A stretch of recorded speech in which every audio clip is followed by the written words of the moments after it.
Hello and welcome to today's webinar on EDI 101 from the Acknowledgements subwork group. Thank you for joining us for today's webinar. Before we get started, I want to take a moment to go over a few administrative details. As you have noticed upon joining the webinar, everyone has been placed on mute for the presentation. At the end of the presentation, there will be a Q&A session.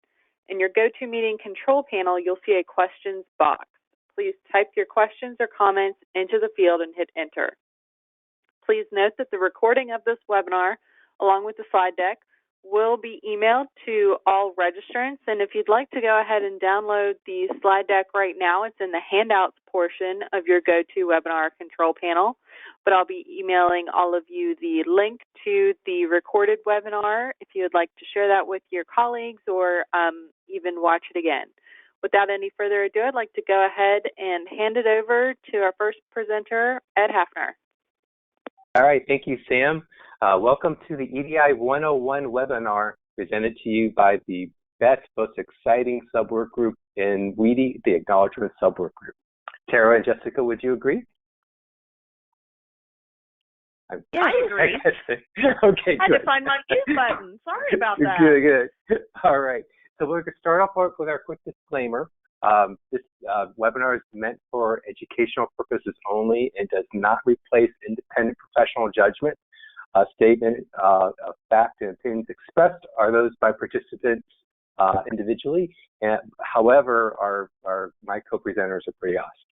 So that's our disclaimer for today. Our agenda today, we'll be introducing to you the Acknowledgement subwork group if you have not yet participated. I see some participants are online, so appreciate all your support in the past. We will review our recent acknowledgement survey results just quickly. Then we will move on to our paper, the Did You Know issue brief, and then we'll discuss how you can join our fund. Tara, would you like to introduce yourself? Absolutely. I am Tara Rose, and I work for Optum in the Optum 360 realm here. I am a product manager in claims and payment services here at Optum. I've been in this industry since 2001 after leaving from being a high school teacher, if you can believe it. I started in the clearinghouse world, then moved to practice management, and now I'm back in clearinghouse and into payer processes. So that's who I am, and that's what I do, and I'm one of the co-chairs for the subwork group for acknowledgements. So back over to you, Ed. Thank you, Tara. Jessica, how about you? Sure. This is Jessica Malston. I am an EDI business analyst for Blue Cross Blue Shield of Kansas. I have enjoyed working with electronic transactions for at least the last 16 years. Starting with 834 and moving on into claims transactions and acknowledgements. And that's it. Okay, thank you, Jessica. And my name's Ed Hafner. I'm with Change Healthcare. I've been involved with EDI or EDI technology for going on 37 years, quite some time, in healthcare since 2001.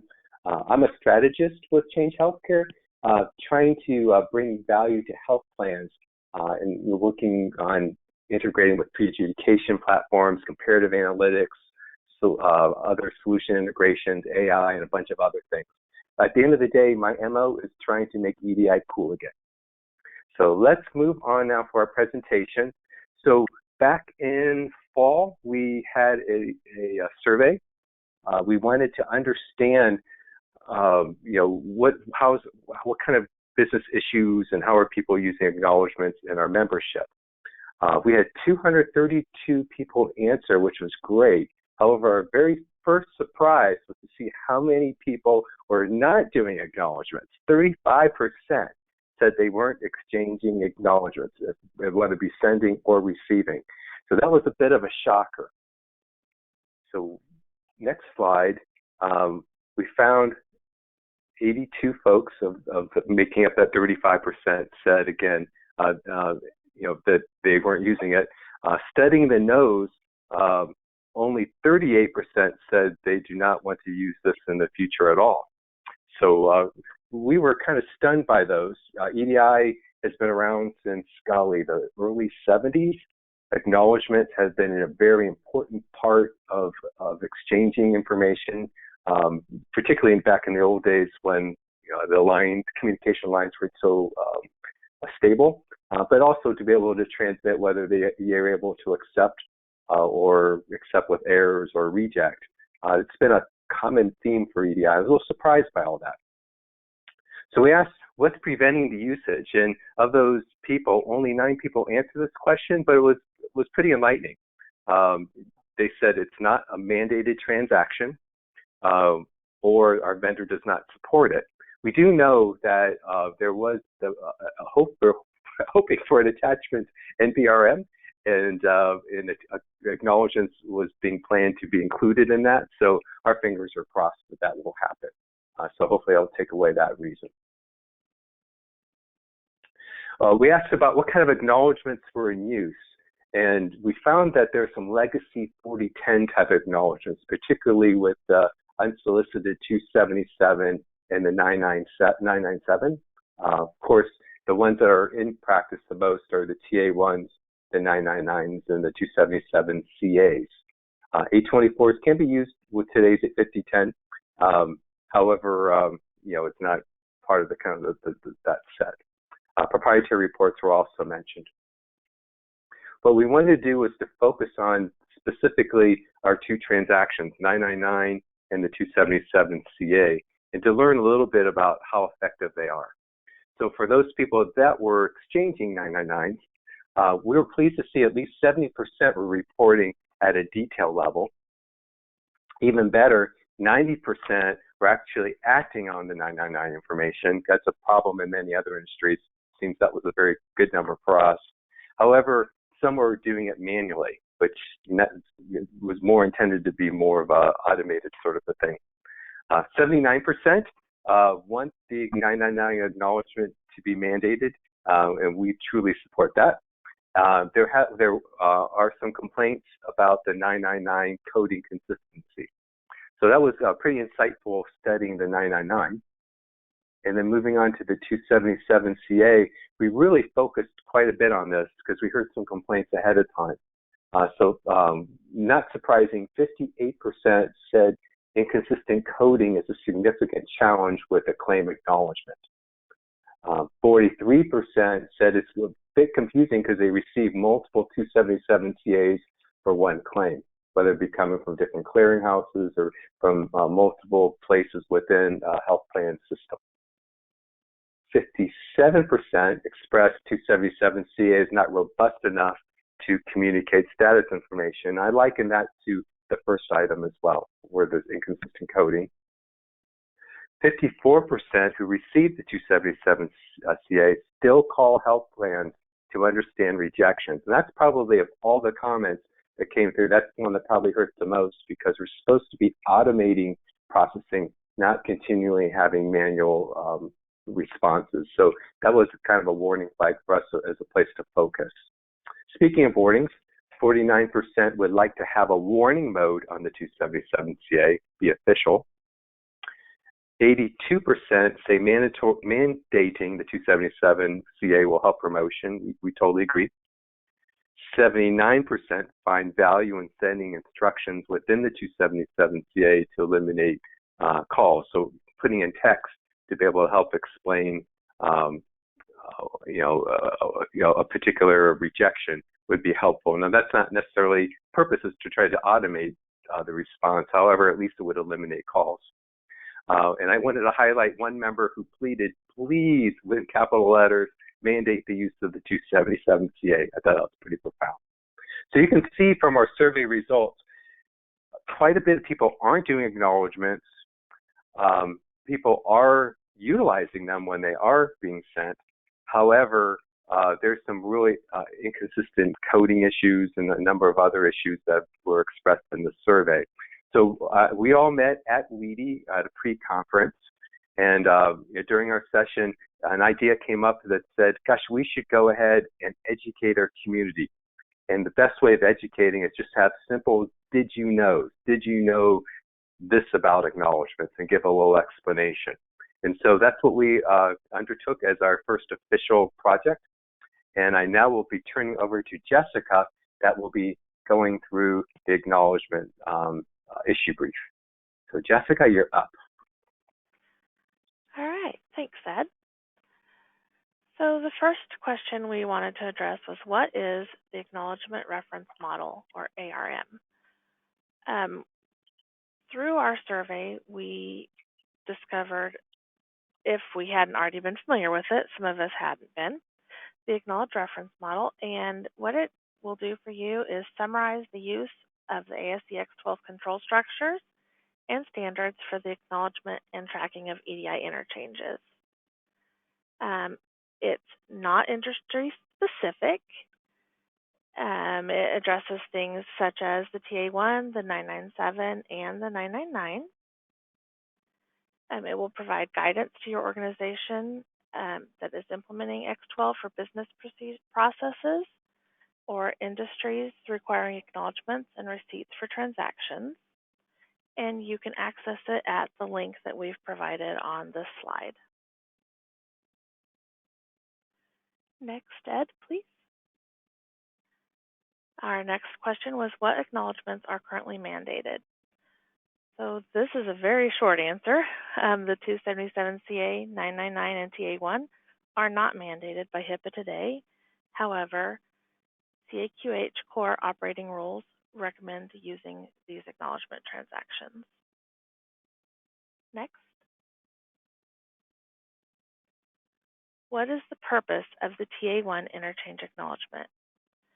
The TA1 allows you to respond to the sender that they've submitted valid envelopes, or if there were problems with their submitted interchange control structure. It validates the envelopes only and is unique in that it is a single segment transmitted without your functional group envelope structure. And next, what is the proper use of the 999 implementation acknowledgement? So only one acknowledgement can be sent for each functional group, GS through GE. There isn't an acknowledgement for the 999, which prevents endless acknowledgement loops. A 999 is not required for an ERA 835. And the 999 is intended to report syntactical errors based on your X12 implementation guide, or to report receipt of a functional group that fully complies. And syntactical errors refer to WEDI SNP types 1 and 2. And additional information regarding use of the 999 can be found in the ARM. And at this point, I will turn this over to Tara. Yay. So kick it over to me. Thank you, Ed, and thank you, Jessica. Just to preface this a little bit, we did in the first set of Did You Know issue brief, we tackled 8 individual questions, and we do have some more to cover, but these are the basic 8. And my section starts with, what is the proper use of the 277CA, which is the claim acknowledgement. The 277CA is used to identify claims that were accepted for adjudication or rejected and returned to the submitter for correction. Claims that fail that pre-adjudication editing process are the ones that are not forwarded to the adjudication system. So they are actually reported on this, but not on the 835. So to make that a little simpler, if you receive a rejection, not a denial, the rejection will be returned on the 277CA. That means that that claim was never forwarded to the adjudication system. If you receive a denial on an 835, that means that that claim did make it to the adjudication system, but denied for whatever reason shows on that 835, that electronics remittance device for you. And this 277CA, it can be used by multiple business partners. Clearinghouses return these. Payers return them to clearinghouses and directly to submitters. You can have any number of entities that can use this acknowledgement to state whether a claim has been accepted into adjudication or rejected and requires correction. Ed, can you hit the next slide for me? Thank you. This one's pretty simple. What is the difference between the unsolicited U-277 and the Claims Acknowledgement 277-CA? In a very short statement, the U-277 actually does reflect only claims that have been pended. The 277-CA is meant to communicate that the claim was either accepted and will move to the adjudication system or rejected and needs to be corrected and resubmitted. So anytime you see a U-277, and they're rare today, but they are used by some entities to reflect that particular claims have been pended, and those also need to be taken into account. Additionally, the U-277, the unsolicited, it was prior to the 277-CA, so it was something that was used before the 277-CA came into existence. Next slide for me, Ed. And the next two slides are fairly easy. One of the complaints that we heard in the survey is that the 277-CA isn't specific enough. It doesn't tell us why the claim is actually rejecting. And a lot of that can go back to the fact that the 277-CAs are not being codified to specificity. So we're not providing, as an industry, not providing the most specific reason as to why that claim would have rejected using the combination of the claim category codes and the claim status codes. There are times when claims can reject in a 277-CA, and there isn't a status code that truly reflects what that rejection is. So you get a hodgepodge of rejection codes, of status codes, but sometimes you still have to pick up that phone and make that contact to find out exactly why the claim rejected. In those instances, there is a way to request new status codes, and this is a process that should be used when it takes more than 3 status codes to convey a rejection, or at least to convey a rejection, it doesn't do it clearly. And in order to do that, you can go to the x12.org site for status codes at the website listed here. There is a place along the main menu called Maintenance Request Form. You'll want to select that, and you'll want to complete the form. The form here, as you'll see, it'll ask for your name, the company, contact information, what type of request you're making. Are you asking that we make a change to an existing code? Maybe the wording needs to be changed. Do you need a new code? You know, what area does it fall into? And one thing to note is that you always have to request a new status code on behalf of your organization, never on behalf of an individual. Once you have filled out the actual form and you click submit, there is a code maintenance group, and a member of that code maintenance group will work with you to ask additional questions, get clarification on why you're asking for a new code. And in some instances, they've been known to even suggest, hey, have you thought about this combination? So they will reach out and say, hey, let's talk about what you're requesting. If all is agreed upon, it will move forward and a code request will be requested, which could take some time to be completed, but then you can have an official code within the status code listing that actually meets your need. So that's how you request a new claim status code. So Ed, if you would, let's move to the next slide, please. All right. Same goes for the claim category codes. Those are your A3 codes, A7, A8, that you see in your 277 that's followed by your claim status code. Again, you can find these on the x12.org website listed here for you. And the process for requesting a new claim status or category code is exactly the same. You're going to click on the maintenance request form, and you're going to follow the instructions as you do for requesting a claim status code. The only difference is that our claim category codes are pretty broad, so you should be able to find one that meets your needs.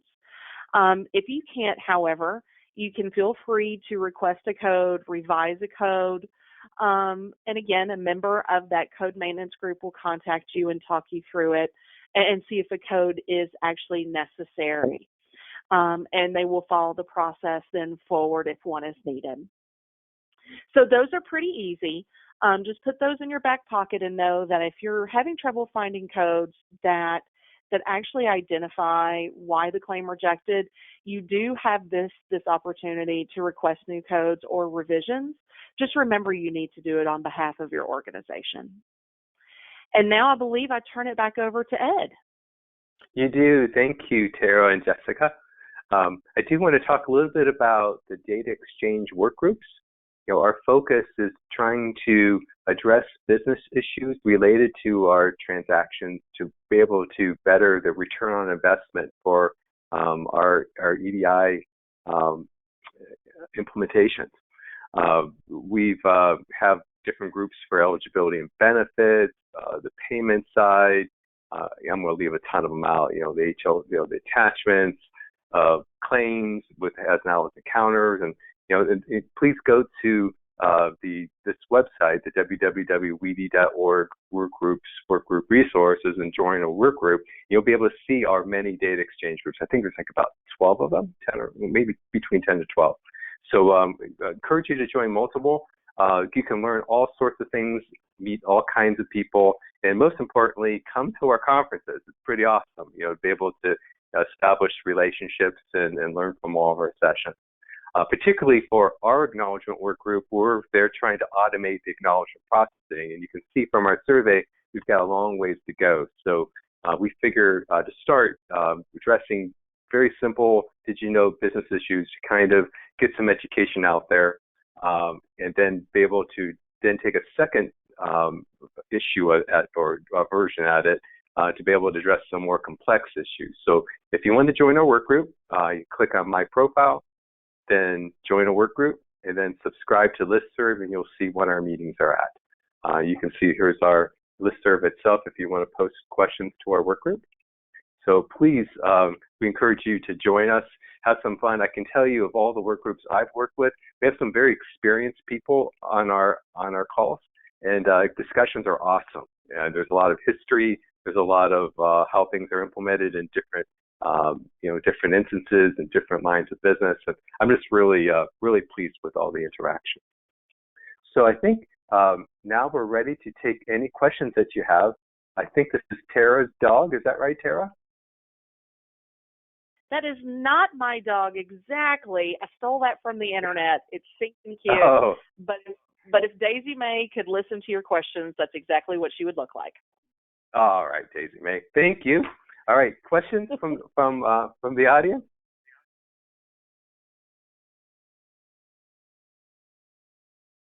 We'll even take comments.